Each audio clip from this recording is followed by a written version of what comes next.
The Depredations of Muir by Cisco. Prologue. Empty sky. No stars, no planets, no horizon. A high round moon, brilliant with its own light, to which no object is presented. However, there are sounds, whining floorboards, padding of feet on planks and flagstones, creak of restlessly occupied chairs, and a voiceless remark from volutes of interrogative smoke. Part 1. The day came well into the days of my life when I failed, finally, for all time a failure, for all reasons. Now, I don't remember what sent me back out into the street in a daze for the last time. As far back as I can remember, I had been everywhere received as a gifted child. I had been fussed over like a prodigy. I had gradually seen the outline of my future life develop before my eyes, welcoming, bland. It seemed to be taking care of itself. At some embarkation point in the future, I thought possibly after I would have finished with school, I would step off into my future life. Its hazy lines would gel crisply around me then, and I would be born again. I embarked as I expected I would. I stepped off, and nothing was there to receive my step, and I fell. I resolved, as though it were only a matter of being serious and wanting things badly enough, and embarked again and again, failed and defeated. I had to climb back. That gesture of stepping off was an incantation I made more and more urgently. Every time I made it in the fear that I had no life waiting for me at all. I would fail and see it proven again. No life for you. Years passed. I haunted my life. My family maintained me, the negative abundance of disappointments that constituted me after their fashion. My spectral father, who died when I was young, a writer of unusual children's books. My irritable, severe mother of the unexplained comings and goings, with her pinched intensity.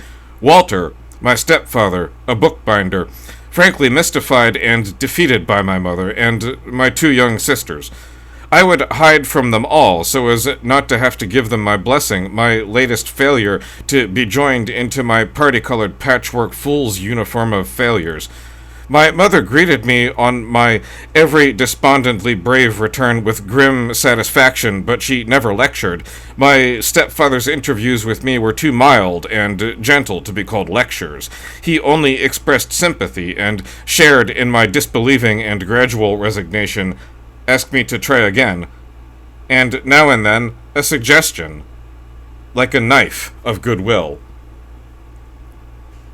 I would lie on the floor of empty rooms here and there and keep as still as possible, because I had a propensity to scream at these times, and the urge to scream would come and go. Fractures run through the world, through me. I always rushed from failure to failure. As long as I did so, my forward momentum would hold the fractured pieces together, but when I was unable to maintain that momentum between failures, the fractures would gape, and the pieces would begin to spread apart like breaking ice floes over nothing. Once started, there was no stopping the torturing spreading of the pieces over nothing. They yawned apart, opening terrifying gaps that would mean insanity to fall into the gaps, living death of sense. I had the terrifying and bizarre idea that, falling down there, I would not find myself alone. I had a propensity to scream that would build in me when I felt this way, like running exhausted beyond endurance on breaking up ice floes. I sometimes tried actually to hold my head together with my hands, as if I thought it would separate, and then I would scream a little into my sleeve, or I would use my arm as a gag and scream into it.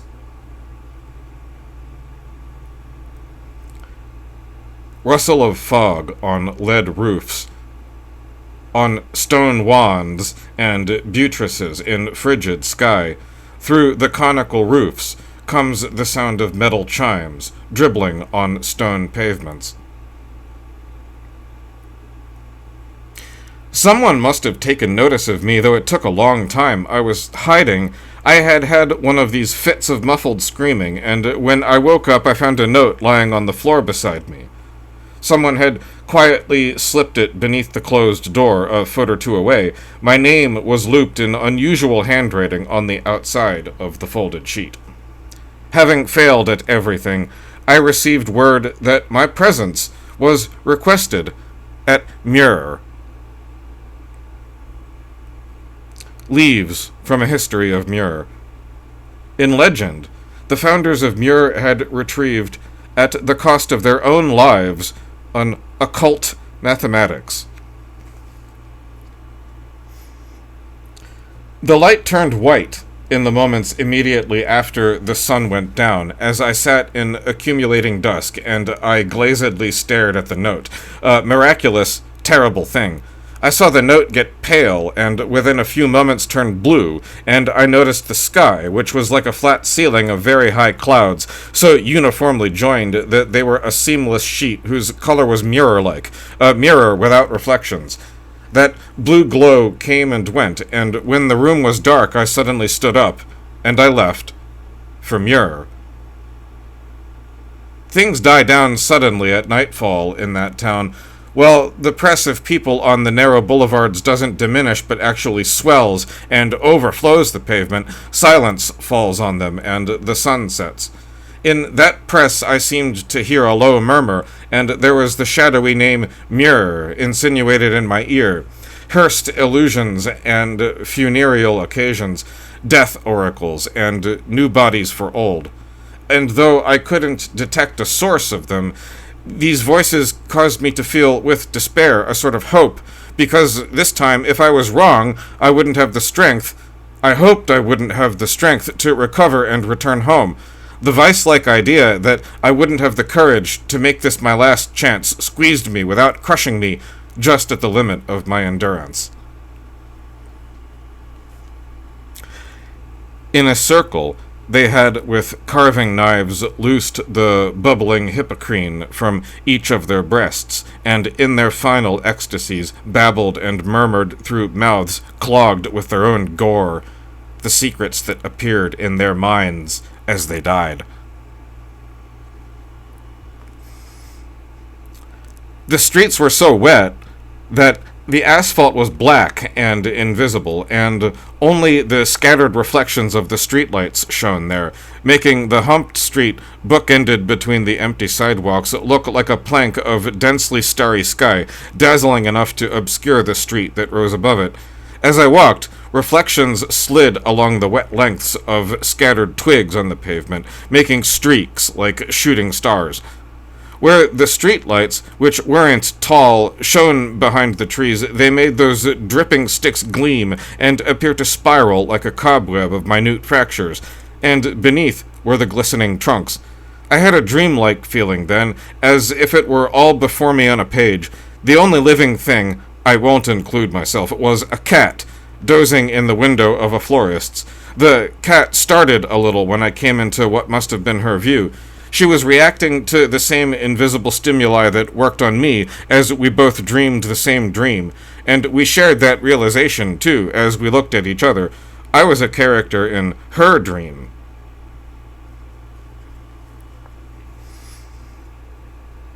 Bells are tolling their sound against rigid and featureless panes of air. The creak of bell ropes and pulleys does not reach to the stone pavings at the base of the towers. The street turned and grew thinner as if it were getting tired. I was following an irregular grassy bank along a sluice of traffic. I kept my balance, gripping the damp stone wall above the bank, beaten back by the force of the headlights, like a relentlessly staring assembly line of eyes running back and forth like scanning lines. Ashamed, I managed to run some distance along the top of the embankment on a narrow lip of solid ground bordering the wall, but I was still probed by flaring and dimming headlights, which forced me to run on top of the wall. From there, a moment later, I dove into the graveyard. To this fate were consigned all but two of them, the first of whom, as his colleagues cut themselves open, drank a lethal dose of vitriolic ink. Then, with the toxin in his veins, he took a tattoo dictation, inking the second man's skin with glyphs of poison, making him a living, dying record of the revelations of Muir.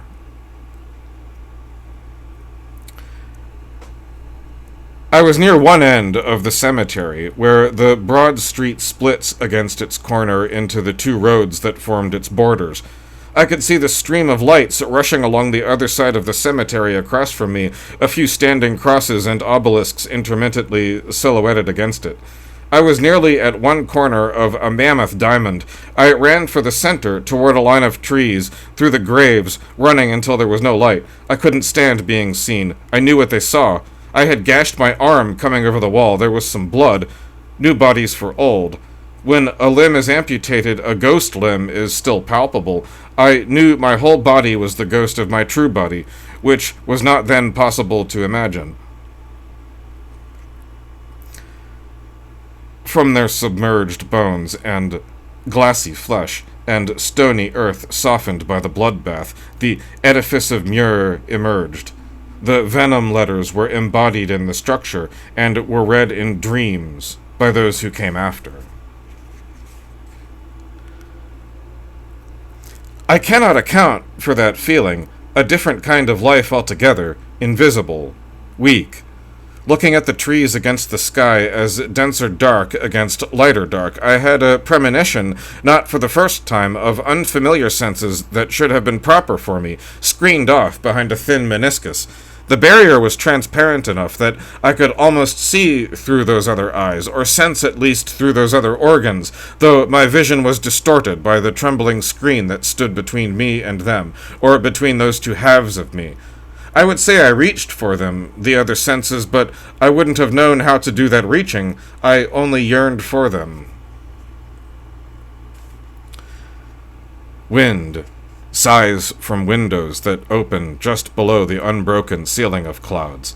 Mist drops from the sills like breath.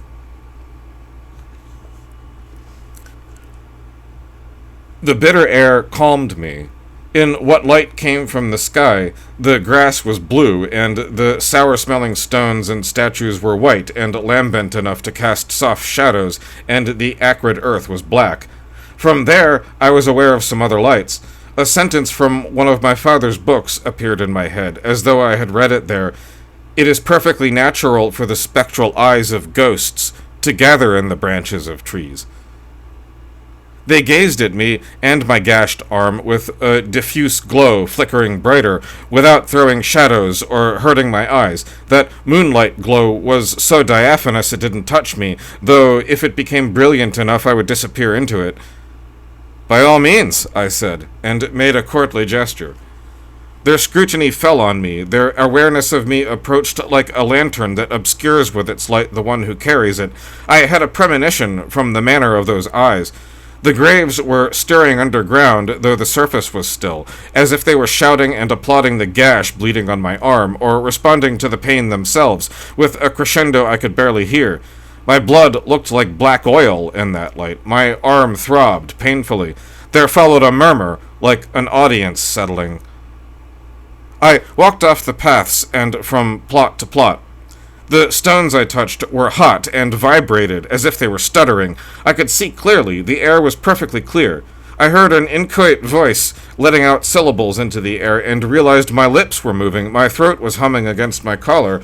I was asking the way to Muir. As my own eyes swept the ground, I saw a translucent arm emerging from a grave, as if the occupant had rolled over on her side and thrust her arm out into the murky air. It lay on the ground, round and faintly luminous, with a bangle on its wrist, and its finger pointed. I noticed a number of other graves had sprouted arms, whose fingers pointed in the same direction. An occasional left hand would be protruding straight up out of the grave, the hand bent back at the wrist and pointing. I saw transparent arms, like candle flames, point from out of the branches of trees.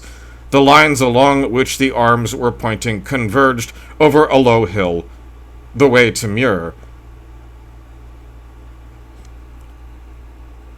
Shadowy filaments float like cinders up the wet stone walls and dance atop the spires like candle flames. Below the towers, a dark colossus of stone blocks with no human shape.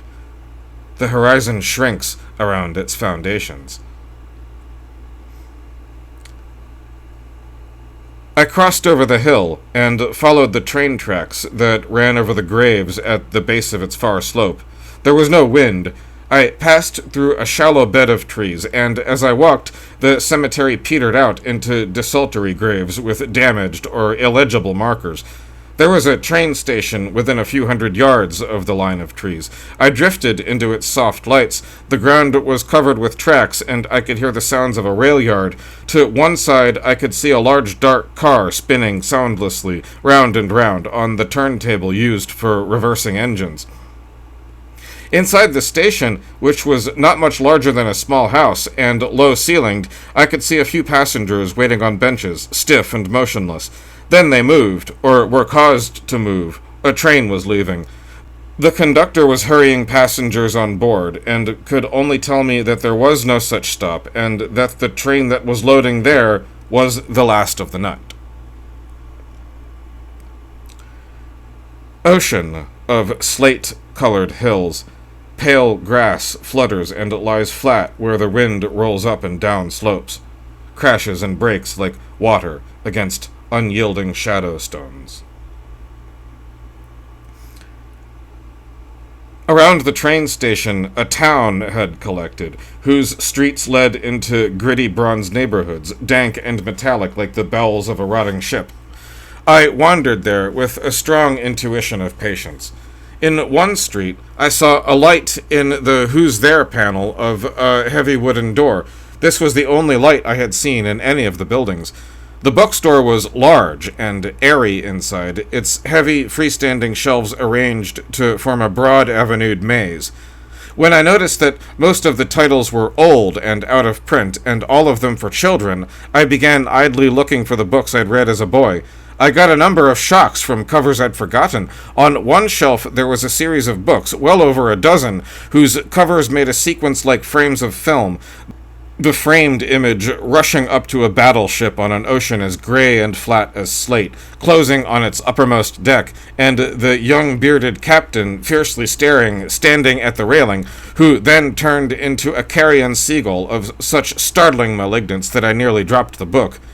New Bodies for Old.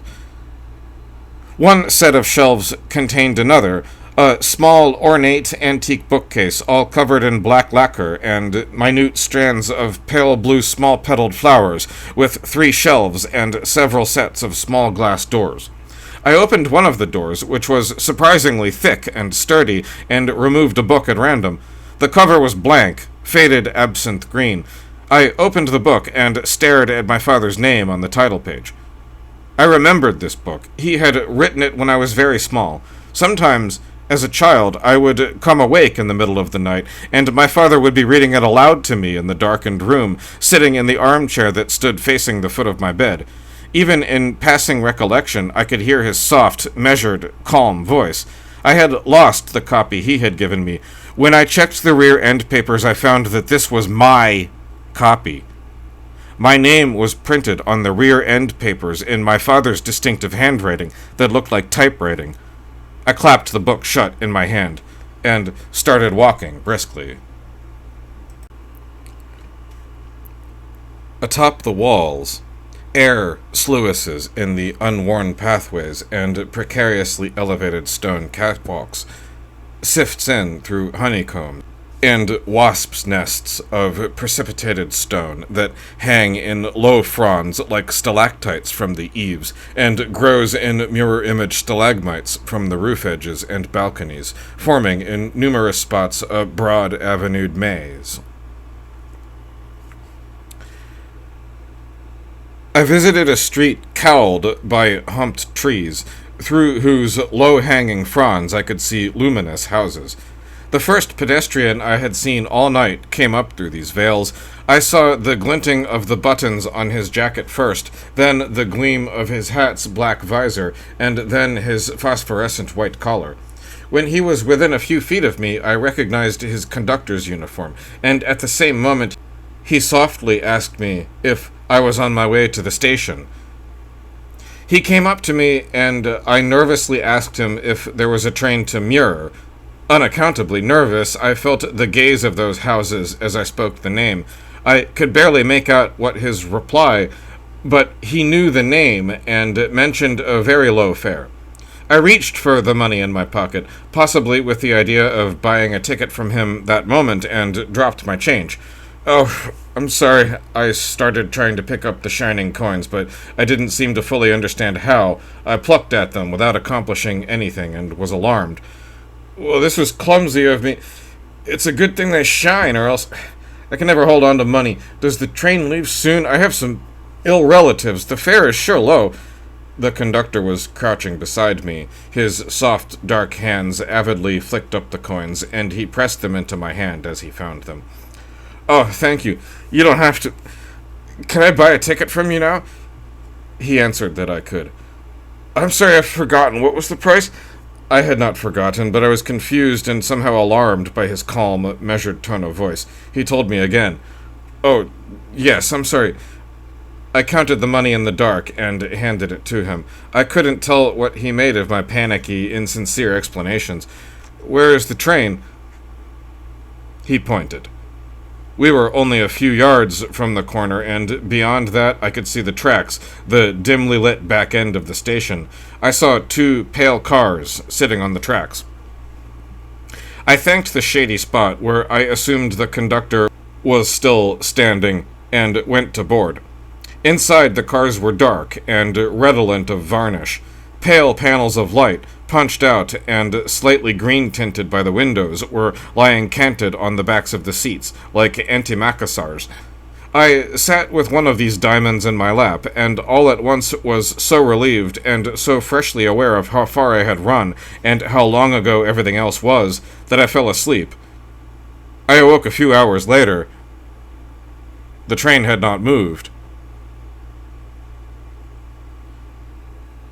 Over the following centuries, posthumous disciples of that occult mathematics made prismatic armatures which passed through protracted birth pangs of miscalculation and refinement in the aftermath of nightmarish mistakes.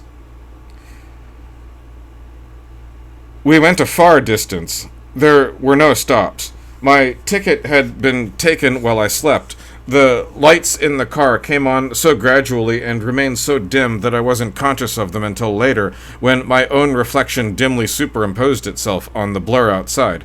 Buildings all fell away. The train was nearly silent and empty. I was able to go over in my mind my reasons for leaving. When I rubbed my numb eyes and cheeks, my hand came away wet. The windows wouldn't open. I opened the door between cars and stepped outside into roaring night and the explosive clatter of the wheels. Low, tree-lined hills, perfectly dark, mounded up to one side, and salt flats yawned on the other. Overhead, the clear sky and constellations. There was a gust of wind that sucked me off my feet. If I hadn't seized the railing, I would have been borne off into the sky. In the moment when I was held at arm's length off my feet, apart from the shudder excited in me by my sudden lunge for the railing, I was not alarmed. I would have been glad if I hadn't been so agitated. I wondered if I should release my grip. The wind set me back on my feet. Between the cars, a bubble in the middle of the wind, I wondered if, like a bubble, I might disappear if I touched any physical thing. There was no cowling, and both cars extended spacious tongues toward each other. The arch of open air through which I could see the black-on-black land and the sky was wide enough to permit me to fly out lengthwise, should some force throw me off my feet. I cowered a little against the force of the wind. Its touch was keen, as if my face and hands had been moistened. The train was flying on the rails, so fast it barely touched them, and with each gust of wind it bobbed slightly, so perhaps it wasn't held so tightly in gravity either. I felt my eyes shining. My hands shook violently on the railings. I wanted to thrust my face into the slipstream sliding along the flanks of the car ahead of me. I contented myself with the wind and view, and soon felt renewed calm. I had not tried the door to the next car, where the conductor and driver presumably were. I could see a dim light in the window through a drab curtain. I imagined something like a scriptorium or a sewing circle behind the door, many people huddled and silent, doing intricate, eye-consuming work. But as I pictured this, my curiosity weirdly drained away. My legs began to hurt, and I went back to my seat in the second car. But these initial errors were not the worst. The most damning results were the consequences of the final perfection of their machines. Waking up from that sleep was a protracted business, like trying one key after another in a door. I came awake surrounded by trees. The rails curved in a generous ellipse away from me, and the train was just passing from view. I had been deposited in the branches of a tree, which gave way when I tried to get up, sending me crashing through the bracken. I came to rest at the base of a bank, a little above the edge of a river. Its surface was crepey, its flow sluggish, its breath clammy and a little fetid, all black as a flow of bronze. I remember standing on the bank, watching it with a familiar premonition of patience. Out of the trees on the opposite bank came the note of a dull, sullen bell, in slow tolling, dropping the leaden knell of its tone like a pall in layers on the river, over the trees, ringing down on me its doleful pulse, the knell of Muir. Those of their number not involved with the experiment merely died, or lost their minds. The current swept me off my feet at once. I was carried downstream, but managed to claw my way to the opposite bank after what seemed like a very long time, ending up jumbled in hard roots. Through these trees, their branches and their roots, both above and below ground, I easily followed a path of funereal clay, slick, pallid, and convoluted as an intestine, hampered by drenched clothes and on flopping shoes. All the same, I was racing as if the path had a current to carry me. The path became overgrown and disappeared in boulders. I crawled through Titan roots. Then the land opened out blue rolling waves and black crags, girdled in spidery copses, mountainous bands of crocodile teeth and upright saw blades of stone. It was still night. I turned this way and that to get my bearings, but I only caught sight of the edifice when I turned very sharply and suddenly.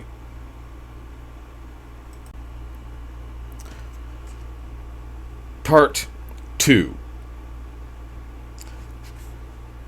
The aim of these experiments was unguarded. They would study what could be seen through their lenses, and the faces of long-dead divinities. The night had taken on a different quality. I made my way through the big black blocks that were scattered in the high grass about the foundations. There was a meager blue light that seemed blown to and fro on the wind like pollen, and which came from somewhere above the pitchy clouds that, despite the wind, from horizon to horizon hung motionless. The extreme cold was exhilarating, lightening my head. I forget what the inscription or sign may have looked like. Perhaps there was no sign, and I simply said Muir to myself. I do remember the completely unfamiliar, luxurious sensation that came over me as the gloom of the portico, deep and narrow, embraced me, and the cavernous chambers opened to greet me with their dank, sour breath. I picked my way through patches of rubble, in and out of unstable rents in the walls, until I found a small room, scarcely more than a closet, a stone closet, a mausoleum set in the wall, with a fluorescent window whose surface showed only inky darkness. I made myself comfortable there, carefully sealing myself behind its door. The sound of a door softly striking its jamb, the click of the latch, carries from hall to hall. I had turned and seen the terrible silhouette, mauling the sky with static violence. The bloom of its shape crept across my eye, and it sank its ghostly roots down in my breast. Under that outline I will always be. I once had to escape somewhere. Now, somewhere is where I am. Dimensionological researches, in which the spatial and temporal extensions of physical objects were extracted and preserved, grids of shimmering silver threads, dripping with frigid water, drawn from collapsing, vanishing things. Let me think again, and reflect on my first days there. There was so little light there. Night and day alternated only in the barely noticeable fluctuations of the amount of light that haunted the crevassed, dusky undersides of a static roof of thunderheads. I saw no one, and there was no evidence of anyone. I never had the sense of being anything but alone, although from time to time it may have seemed otherwise. But I had no reason to assume that these other figures I would occasionally glimpse were not me. I saw no reason to assume that each part of Muir might not have its own time, and that I might not see from one time into another, depending on my position in the structure. I could not account for my invitation, or for the tolling of the bell. But none who were there remained when they first looked out of the world.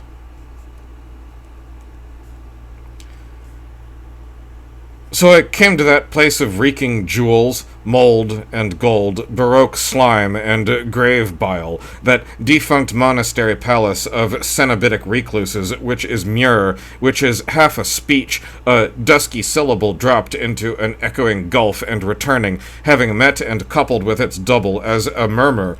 A haunt of death and ravenous undeath, of rats, beetles, snakes, fungus, flies, worms, dust, cobwebs, and spiders, moths, bats, and all manner of living carrion like myself. A composite cenotaph, whose every oozing stone is ornamented with the memory of a chiming suicide, crumbling through infinite layers of abjection.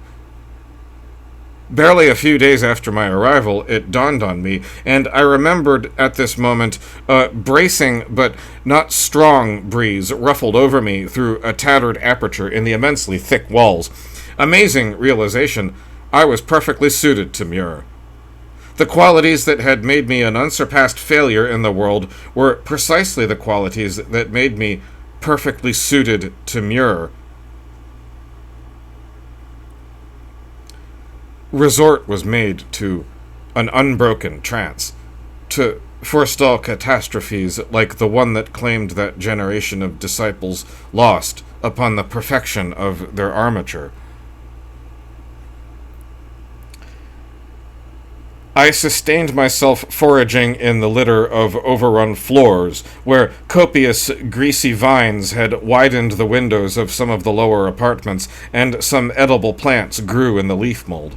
There were a handful of gardens higher up in the structure, and some of the basements were partially flooded. There were fish in the brackish water, not hard to catch, although I found they came apart if seized too roughly. In finding a simple way to live, I could not fail to realize that I would certainly die in Muir, alone, helpless and in silence. And I thought, by all means, let my flesh rot and slough off. Let me be a stained, tea-colored skeleton, so that out of my false face might bloom the skull's imperishable grin. My true face. A state of permanent hypnosis.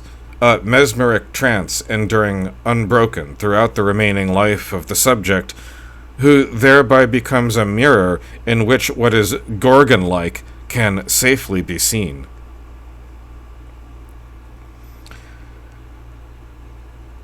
I searched those chambers, so like a skull's, with a lamp in my hand, through carcass gardens fenced in battered ruins and rain-filled urns with lids of congealed scum, wading through brittle, waist-high grass that rattled in the wind, my lamp sending angular shadows to flicker behind the colorless stalks that parted over ponderous armorial engravings and coarse carvings of beasts in weeping stone. Daily, I accumulated more spaces for my collection, casting my nets and gathering in butterflies of empty space from the communicating vessels and stone webs of Muir's invisible architecture. I would be carried through Muir, a museum of rooms, a zoo for the insensible life of rooms, or for the life of what decomposes the life of rooms. And at times a weird joy, a morbid overexcitement would froth up in me, and I would rush along with my head in shadow like a dark lamp, wanting to gorge myself on Muir's mysteriousness, because I wanted to feel too much of it and disappear, learn to breathe anguish like oxygen, nourish my ghost on Muir's air petrified in the corridors, lying flat in the small rooms, hanging like dampening tapestries in the vast rooms.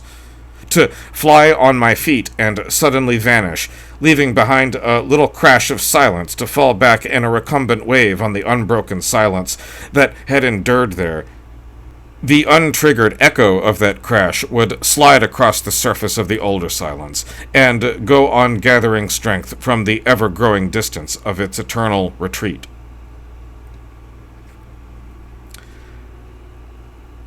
The heart of Muir, a prismatic hole, hemmed round by a party of incurable somnambulists, never emerging from their seance, peering at the cadaverous forms of deities that bob in dark, intra-mundane sluices, and somehow translating this phantasmagorical intelligence of theirs into what others there were.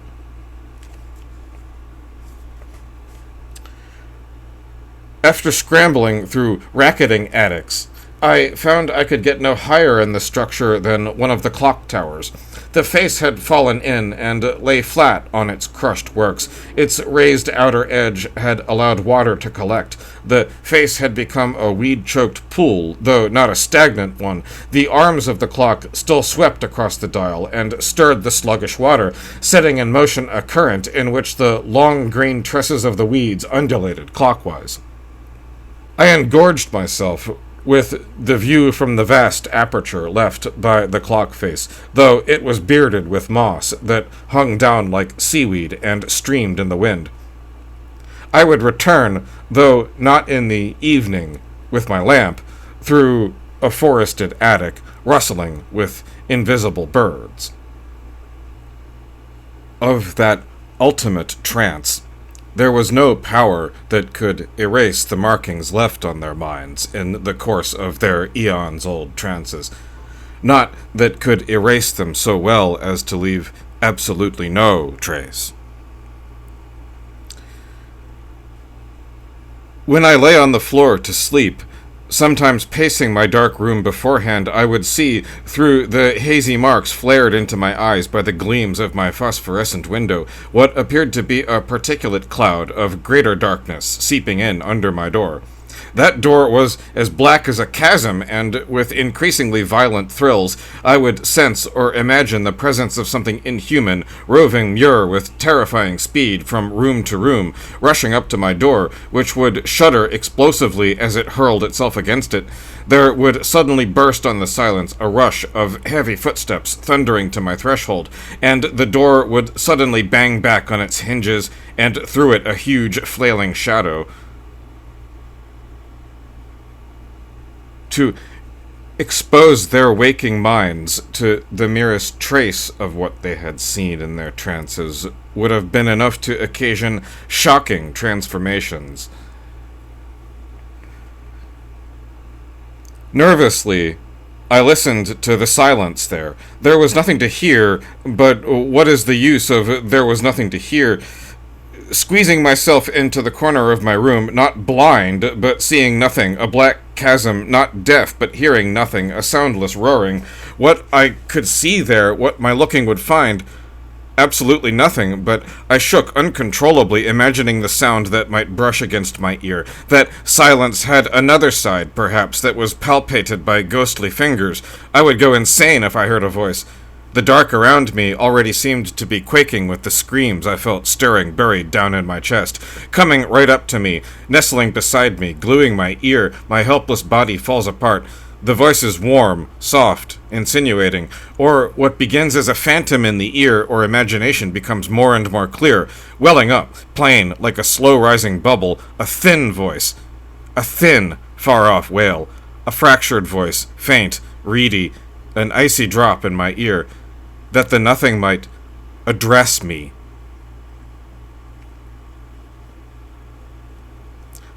Those whose gaze finds the dead world from which all life and motion come will be claimed by it and drawn into its obscurity, changed and claimed by that dead world. The medium can transmit only his own phantom death throes in chaos that palpitates in his own body and through all matter and all bodies nearby to him. I remained quiet in the walls, and listened without knowing when the gaze of Muir, which surrounds its structure like an intangible column bracing the rafters of the clouds against its deep-plumbed foundations, would suddenly notice me, and concentrate all its weight on me.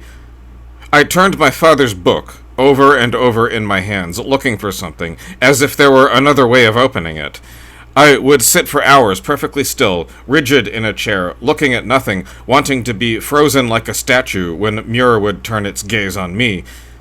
I knew something was happening. Completely alone, I should have become anything I wanted to be. Everything particular about me would become elective. In time, I should have lost my name, my language, and become nothing, insane. Something that did not have the right was causing me not to lose my shape. In the final trance, however, the medium's suspense is perfect. He may see without being claimed by what he sees, and translate what in transmission would be madness on the level of matter. Around its mediums, disciples drew the figure of the unseen cosmos at a glacier's pace, advancing as inexorably, with a glacier's inhuman patience.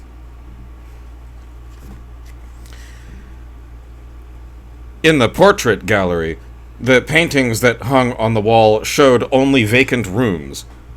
I examined many of them closely, looking for any trace of an invisible figure. They were portraits, bearing small plaques with names barely engraved on them, but I saw only room after room. Most seemed to be rooms of mirror. Some I recognized, others looked out over an unfamiliar ocean that lay like a band of lead against the horizon, and there were views of featureless landscapes, showing not so much as a stone or blade of grass. As in dreams, the sun was never to be seen in those skies.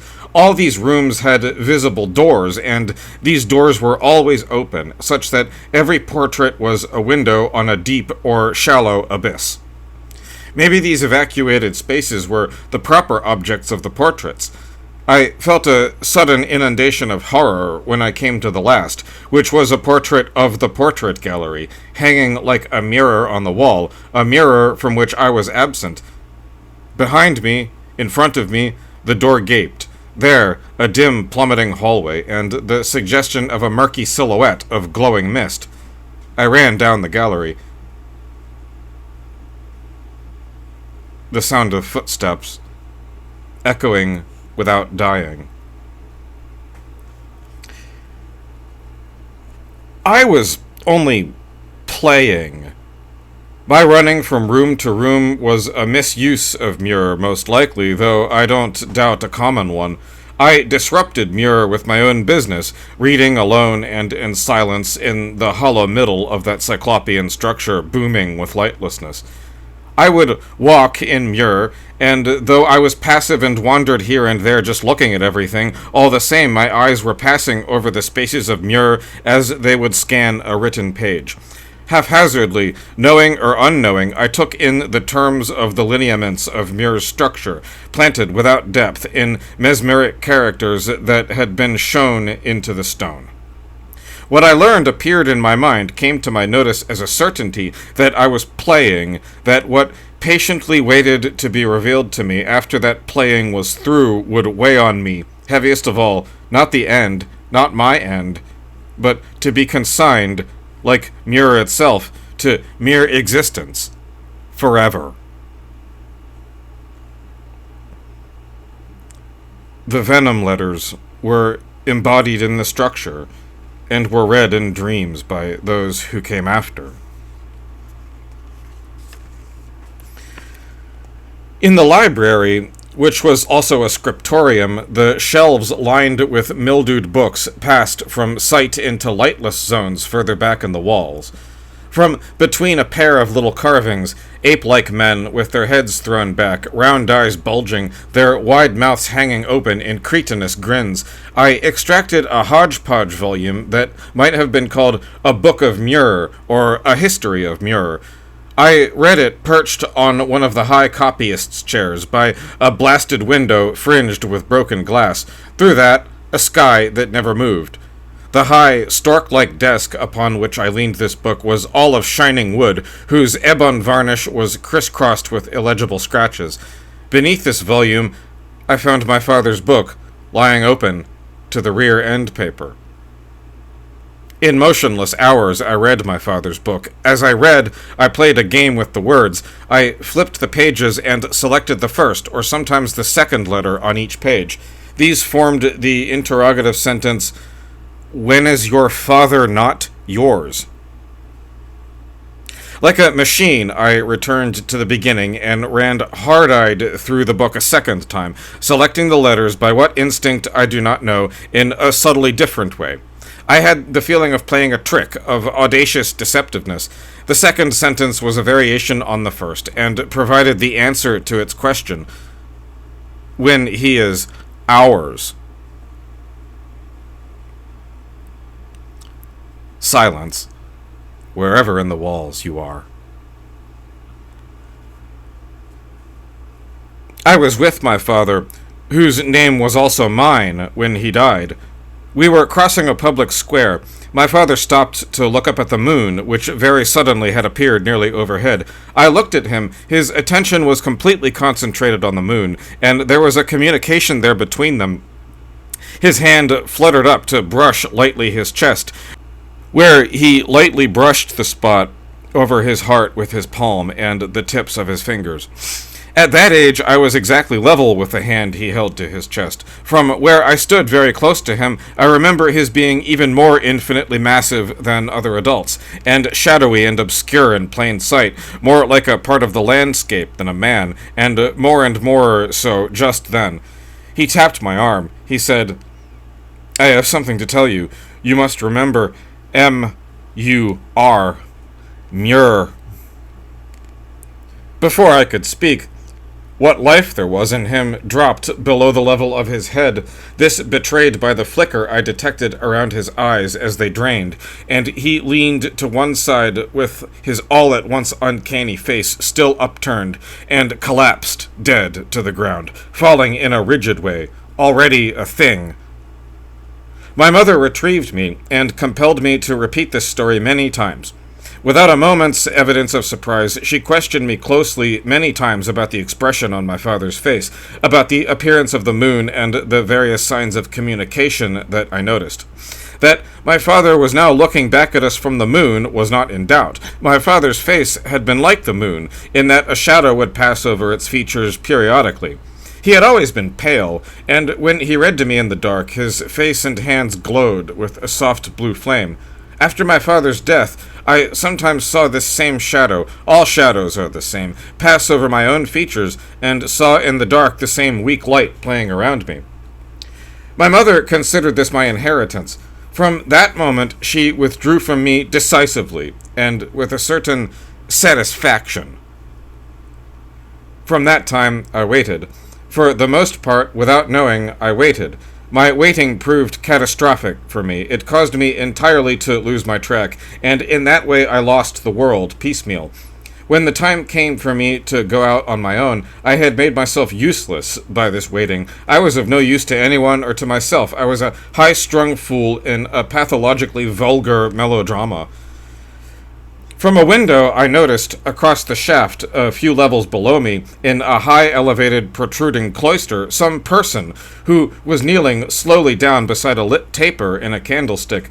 wearing a robe or a skirt that slid along the ground unevenly at the kneeler's feet and swelled as he or she dropped.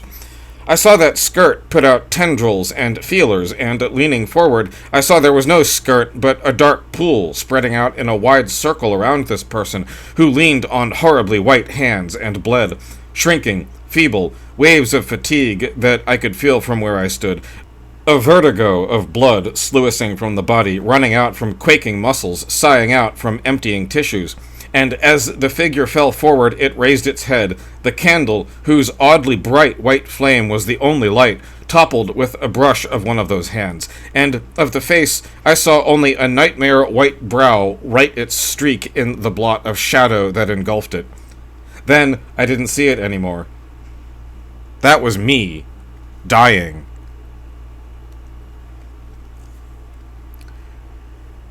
Volutes of interrogative smoke drift, rise slow, and drift to a halt with a click.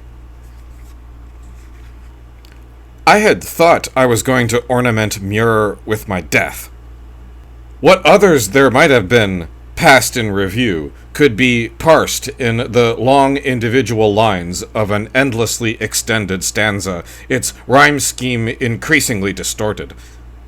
There were deep wells sunk into the structure, like the hollows of marrow bones adorned with arrogant spirals, flung aloft like carrion wings, whose plinths hung down in leprous plumage, altogether as bleakly ephemeral as the lacy, long-veined traceries of dead sea foam, green with asphaltum, but fitted so firmly that the worm-riddled wood barely complained under my weight. These Titan staircases, unfolding like the pinions of a jaundiced book, rattling its yellowing leaves, traced an infinite series of perforations, chiseled into the gneiss of the walls, in which reposed a god's ransom of reliquaries. Around each grisly relic were mounded over heavy cowls of gold and silver and precious stones, weird ivories and feathers, and the diverse plunder of beasts. Ropes of swollen pearls percolating from platinum flames. To ascend those demented stairs was to follow a blazing delirium, dragging into exhausting quadrilles of filigree and anguished detail, a tormented helix of embellished anatomy, a brown tooth pressed into a pink velvet pad beneath a flawless crystal lens, the jumbled phalanges, radius and ulna, riveted in the sleeve of an upraised silver arm, the fingers, fixed in a gesture of blessing, caked with lurid gems. Vials of powdery carmine blood clotted against the crystal in brackish transparent webs like broken glass, all its scarlet heat banked down into dead embers and webbed round in copper threads, and most wounding to the imagination, those imperishable skulls housed in portraiture busts, the now fleshless faces glowing through false visages so wild, so ravingly overdone, as to disintegrate into myriad subdividing details tortuously untraceable for the smarting eye. Tower upon tower, this gargantuan collection might have memorialized every life ever lived, each corpse a livid coral studding reefs of stone, attended, for all I knew or could see, by spectral shoals of invisibly incandescent spirits. And when inclined, I would imagine that I could see the ghosts of the departed, crouching in each alcove, perhaps staring out at me, perhaps, and I can't explain why I should imagine this, awkwardly hanging out of their alcoves, plaintively brandishing their reliquaries, although not at me. I seemed to see those reliquaries peddled with ghastly white fingers, stalks of straining tendons, leaves of lilting shroud dappled with sunlight of bloody drops. There were none to see the reliquaries but me. Contemplating the mass of the remains, it seemed all the same to me whether the dead were memorialized or not, their memorials no less lost to memory than were they. Not memorials at all. There were no names, no writing anywhere. For all I knew, it was a single body, perhaps a giant body, disarticulated and filed without notation in the charnel stacks of Muir. These reliquaries were the immortal echoes of what Muir might remember, and still lived through long ropes of time into the present. They were like those vivid impressions that sometimes shock a memory nearly into view, but only in an outline that defeats recollection's ability to find it. I looked to see if there were any standing empty, waiting to receive my body, all tumbled in its parts. No sign. What dark-faced angelic messenger would be born out of me and close around my remains?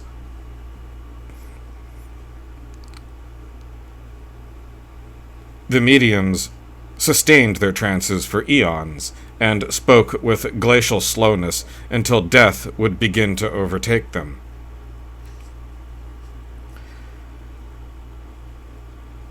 Walking through the cloisters, high above the ground, reading my father's book, I find one of the illustrations that had terrified me as a child. It showed a lean man with black pits for eyes, descending a staircase from an open trapdoor, his features slit open in a black grin. When the page turned, there was a nearly identical picture, and the man's mouth hung open in his pale face. 3 black pits with his eyes. They sucked at me. When I would look at him, my mind was clouded, and the brightness of his face was so glinting that I blinked, and in the flicker of my eyelashes my father's features became recognizable on the page. At night, I would wake up and find him reading aloud at the foot of my bed in the dark, lusterless eyes like 2 dark clouds smudging his drained white face. I read the text that accompanied the images. Some letters were unclear and went unnoticed by me, except as blemishes that masked the story beneath, whose proper letters were clear. A counterfeit man, an impostor who was an entirely different man, only to be again unmasked as another man, and then another mask fell away to reveal another mask, which fell... And beneath so many masks, there might not be anything like a man. Who was it to begin with? The black pits were its original eyes. What do black pit eyes see?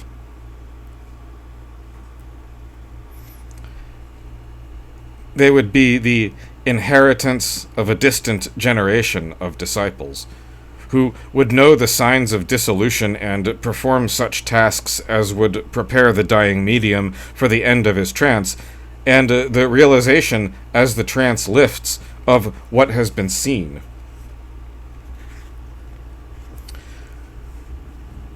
Somewhere in the place, I could hear a disgusting liquid rustle. I imagined something like a huge caterpillar. Repellent, the sound drew me, and all at once I was groaning and crying. I came to a landing above a collapsed staircase. Over the banister, the stairs broke off and hung ragged, and beneath, a slough of muck.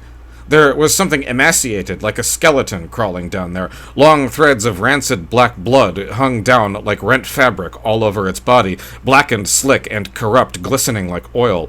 It crept out from a spot beneath the landing in a thin mist of cold steam and turned, its head dangling, and ribbons of tarry blood and thick fluid the color of sour milk hanging from its chin and drooping lips. As it moved in the muck, its hands and knees made the gelatinous noise I had heard. I looked at this thing, and it raised its head, shining up at me a terrible, intelligent look from empty, vomiting sockets. Frail, tickling cadaver, blind. I could hear its thin, hoarse voice gasping. It crawled a little further and then collapsed on its face. I was groaning and sobbing, but my breath could not summon my voice. Poor... And the transformation that follows. I did not know until I turned to go who I had seen, who it was going to be, who would be in the portrait of the portrait gallery, appear in the long hallway, by means of which the medium will cheat death. Visible, all around me, the words and sentences of Muir that burst out of the earth from dead bones and clotted blood come spiraling in around me like nets of mortuary earth, paragraphs of headstones, the hidden writings reading me, who trapped me on this page, who was trapped, who watched me, who reads me. I missed them, or we missed each other, just outside on the walls of Muir, hanging there like bats in windless air, biding by the foundations and bureaus, patiently waiting in the earth like toads. They crept after me. On all sides they have gathered to listen, a fresh idol for their pantheon. That was me for them. The thread of my fate rasping in a straight line pulled through me. My head, I felt their tugs on that thread, drawn into that circle, one of many, many, Strange comfort in that thought, and unwarranted. Just let me not bear that title God alone, but just as long as I'm one of many, many, though dead, but only present in a little divine space by merit of what I reflect back, of use to them, the gorgon-faced, pit-eyed fathers. I reflect the talking masks of dead divinities because I am like them, a rotting spirit, all the time readying for my moment to embark. I have not embarked once, not yet. Walls of upraised hands, galleries of chants, the stones of Muir ring and ring round.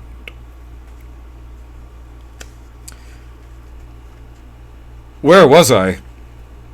I was lying on my face where I had fallen, from the balcony above the staircase and the window there, dropped onto a sloping roof, lead panels, watching a uniform fall of rain chiseled from the clouds. I was soaking into the panels, the water riling around me, gluing me to the metal, too badly injured to drag myself away. I expected to remain there until I dissolved and ran down into the silently warbling gutters, where the corpse of a cat was mired in a clot of twigs and sludge, its head bobbing with the idle pulsations of the drains. No. Where was I? I remained in the narrow room I had chosen. In the spacious halls of Muir, moonlight was glowing, shining up from between the stone pavements. A shape rushed from room to room, looking for me. I saw it when I shut my eyes, and felt the shudder swelling in the floor. For the first time I rose and opened my black window. In the wind that followed, as the time went on, the things of Muir vanished one by one. The bell tower, the clock towers, the attics, then the walls, ceilings, and floors, unlaced and faded, their contents dropped out of sight. Far below, when my window came open, there was a prismatic window ringed round in blackly shimmering figures. Muir, disappearing bit by bit, reminded me to look through the window occasionally, where the figures were still as they were around the lightless prism holding them, and venerated murmurings collected by the disciples who tended them, gaze averted, taking dictation. From all around there was coming and going, sliding through deepest depths, chaos of noise, of collapses of winds, wild howling of the bell.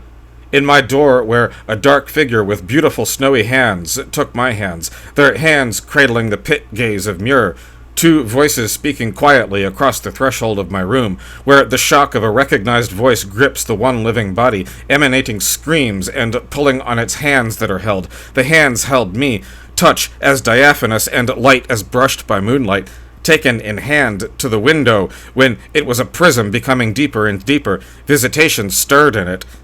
On the floor of the heart of Muir, where they were standing around it and moved aside to reveal it, in that heart every part of me gave way.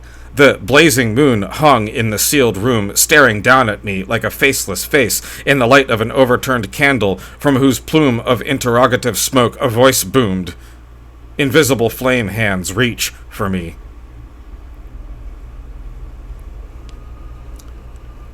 The disciples wait to see the change. They see it, and what they see is nothing human, and what they see, they venerate. I am dreaming, and I know that when I wake and the dream ends, the one who dreamt will disappear. I will be transformed and disappear, and the dream itself urges me to wake. So I am going to let go the veil I am now too weak to hold. This is the end of my dream.